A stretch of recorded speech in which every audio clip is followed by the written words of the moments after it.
A Happy Pocket Full of Money by David Cameron Gikandi. Chapter 22, Part 1. Money. How to use the symbol.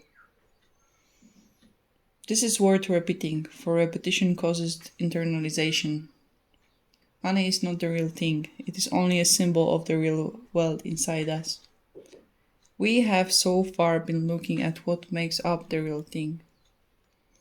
Even though money is not the real thing, we still need to know how to use it. It is a full circle, a full cycle. Money is the end of many other things that make up world consciousness, but it is the beginning of the experiencing of world consciousness as a material world. Money is a symbol of wealth and the beginning of the experiencing of wealth, so that we may know what wealth tastes like experientially. Money has two primary uses. It allows us to exchange our gifts, and it allows us to experience wealth. Through this experience, we are able to increase our wealth consciousness and love it even more. Wealth consciousness begets wealth and money, which begets wealth and wealth consciousness. And the cycle goes on. It is a full circle, a full cycle. Let us spend some time on money. Do not be ashamed of money. Do not act as if you are ashamed of it. Hiding money, handling it as if it were dirty, being dishonest with money, and other similar attitudes and acts are all detrimental to you if you wish to acquire wealth. This is not a call for you to start bragging. It is a call for you to be honest in all ways with your money. Be honest to the money and about the money. Things that led to dishonesty with and about money, or things that stem from it, eventually the mature wealth.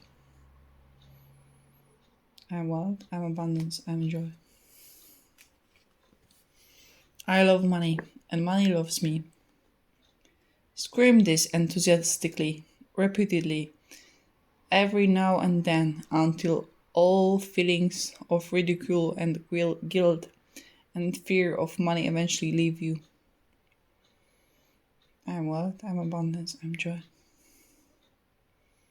As you become wealthier materially, it may be in your best interest, depending on where you live, to have offshore specialists look into your affairs and structure them for maximum safety and benefits. Vehicles like trusts and holding companies in offshore jurisdictions have enabled wealthy people to have peace and continued prosperity for generations. Remember that presently we do need governments, and we must pay our fair part to keep them running.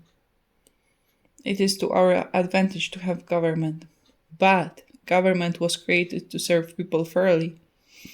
And when it ceases to act in such a way, then it becomes your biggest hindrance and stressor.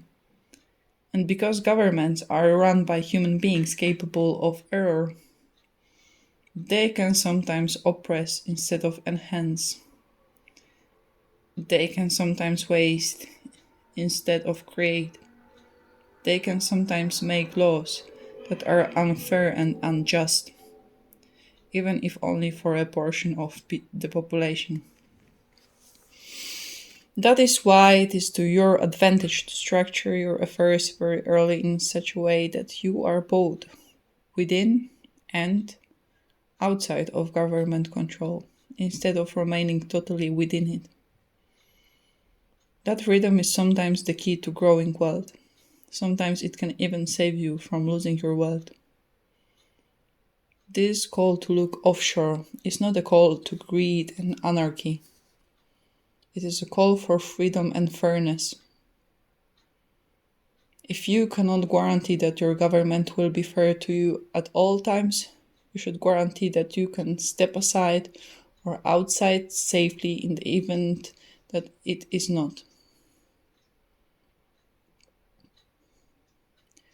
There is no point in talking unnecessary and little blow to your finances in the name of patriotism. Options enable choice. Without options, you cannot choose.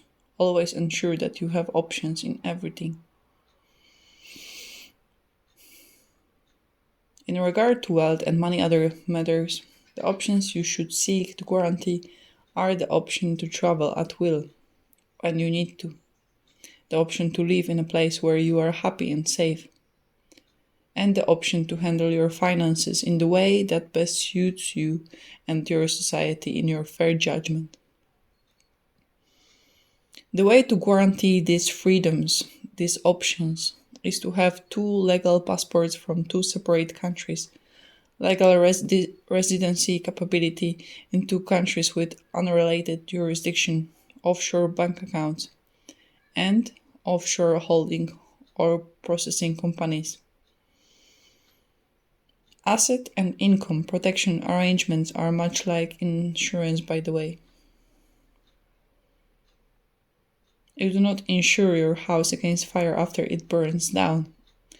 You do it before the fire, in case a fire ever comes your way, but never forget that you have an interest in paying something fair in taxes to keep your government well healthy. Even if you find yourself in a position whereby you can escape all taxes, it is a good idea to pay about 10% of your income in taxes voluntarily.